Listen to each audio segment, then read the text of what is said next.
Ассаламу алейкум достар, домалақ бастар, сендермен Әбеке. Бүгінгі видеода біз жаңадан шыққан Паштек Катар 2022 сияқты турнир жеңген болатынбыз.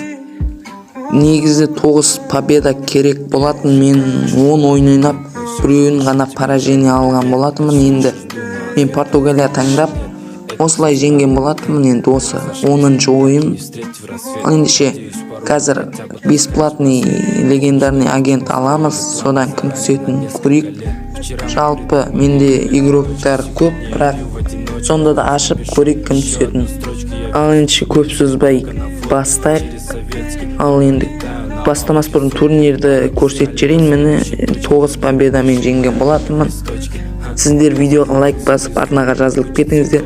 Ал ендеше ашып қарайық кім түседі екен. Ал ашайық.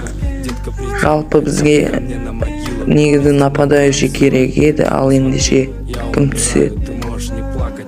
Лайк Ювентус құрамасында ойнайтын центральный защитник, жалпы айтқанда жалпы тілде қорғаушы.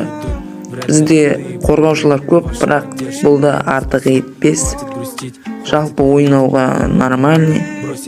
Енді көрейік, жалпы болады бұлай.